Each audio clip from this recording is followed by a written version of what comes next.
All right, I'm here with my co-worker. Jennifer. All right. So one thing that I know about Jennifer is that she always is working on her schoolwork while at work. So could you talk to my students about the process that you're going through in school?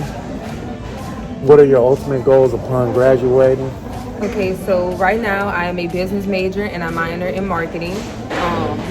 I plan to get my DBA, which is a doctorate in business, because we need more black success. Okay, so we need more people of color Yeah. in positions. Okay, that's understandable. And it's to keep it equitable. We can always say people of poverty because poverty covers all races. Yeah. So my question to you is, I know we previously talked, how would you describe your high school academic career? You know, when you was a high school student, a middle school student, what would be something looking back you would tell your old self and something that you could possibly tell students today? Because you're not that much older than a lot of my students. Yeah. Okay, so I'll be honest. Lots of us don't really take high school seriously. It's more about popularity, being seen, but I wish I could tell my old self to take my education more seriously. I was an alcoholic in school. I smoked. I did everything I wasn't supposed to do. And it wasn't until I found out I was about to graduate how serious it was to actually make good grades. So when you say smoke, because I have a lot of students that they smoke weed and they come to class and everybody laugh and they think it's funny. But in my mind, you're putting off a certain perception. Yeah. If I'm a guy that's interested in you, that's the turnoff. But also long term, what is that saying for your future? Because everybody has the right to do what they want to do. But what are some of the things? Why as an adult now do you think back then that was a bad decision for you? Personally, for me, when I smoked, I became lazy and I didn't do my work. And that was bad because they're showing, one, you're telling your teachers you're unreliable. They wouldn't call on you for anything because you're not doing the basic things they tell you to do. So what about, not to cut you off, but what about the students that say, well, it's legal and I need it as a coping mechanism? Because I always say, you 15, 16 years old, your life is not hard just yet. It is legal, but I'll actually throw in something that I always tell people. Anything in this world is permissible, but not everything is beneficial, which pretty much means you can do anything that you want to do, but what's the benefit that you get from that? So that's kind of like how I look at it. So for people that smoke weed, I mean, I don't know. Like, I feel like I should answer that question better. I don't know. Well, no, because I tell them you can do what you want to do, but it's consequences for everything you do. So when we look at it from an academic standpoint, because you're always doing your work, how is working here at Home Depot preparing you for, your future career? It allows me to network. A lot of people in Home Depot have other businesses, from what I've noticed, that's outside of Home Depot, and it's allowing me to build connections with people and get experience. So when I do enter into my business field that I want to be in, I already have some type of experience and knowledge. So as a person that's 15, 16 years old that's looking to get into a job and just start their career off and hopefully build up, what would you say to a person that's just starting off trying to work?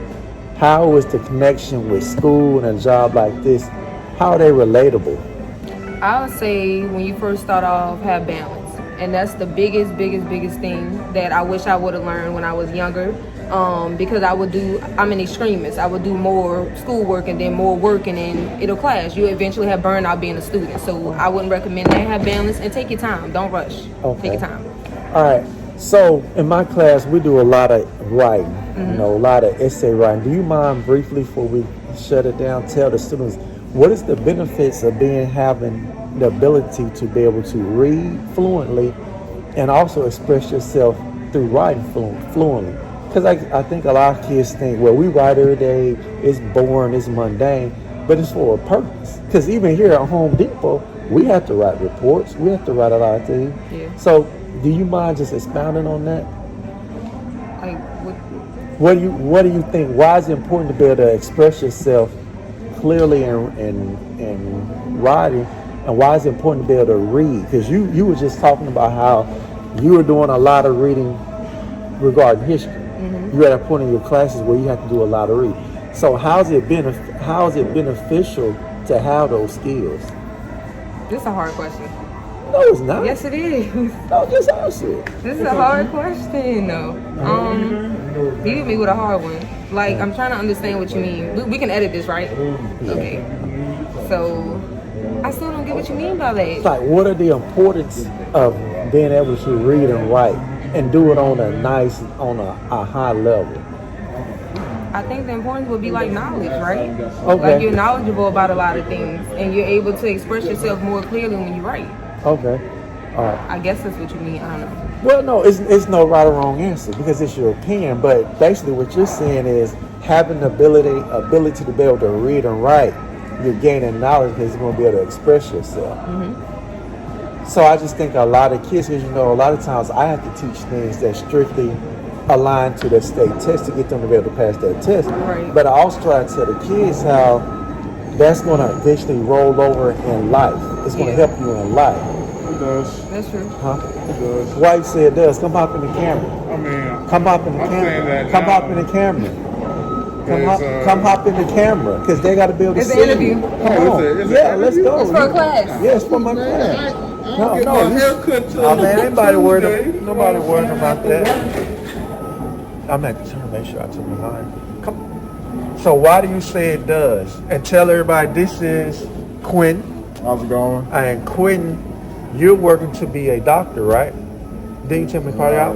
No, it's a cardiac rehab A technician. cardiac. specialist, whatever, Take your what's mags going on. down for me. Let them see your face. No, how's it going, y'all? I go Before to you South. start, hold on. Before you start, Quinn, former athlete, right? Yep. Played JUCO football. Played at South Alabama. No, Hines. I mean, I'm sorry, played at Hines. So former athlete. Okay, go ahead. I'm sorry. I'm gonna give y'all an example. If you don't take reading and writing seriously, Anyway, if you don't take reading and writing seriously now, you're, like you were saying earlier, you're really not going to get far in life. I'm gonna give y'all an example real quick. Recently, I'm writing an essay, and it pertains about being healthy. I'm just gonna say being healthy, and they want level 4 details. And if you can't provide level 4 details for your teachers, you're gonna get an F automatically. Automatically. I'm not trying to scare y'all away, but you have to go into very specific details to get your point across. If you don't do that, then your teachers they're not gonna understand what you're trying to say. So basically, what you're saying is not to cut you off. Is you have to be able to support yourself. You have to be able to read and Yes. support whatever you're saying, Right. Which is pretty much a skill that we're working on right now. Yeah. Always, if you make a statement, that's even in life. If you make a statement, you have to have facts that back up the statement that you stated. So please take it seriously. It's not a joke. That's all I can say is take it All seriously. right. So you said you had one. Yes. Okay. So, pertaining to reading and writing, those are two basic skills that everybody needs. For a long time, I'm bringing back up with African Americans, we weren't able to read and write. And I feel like now that we have the ability to do that, take your education very seriously. If you look at all the businesses in the world, everybody that's in those businesses know how to read and write. That's just two basic skills that you need. So you may not take it serious now, but it is a very important skill to have when you go into the business world. Okay. So, yeah. All right. All right. Well, thank y'all for y'all time. You're welcome. Bye, guys.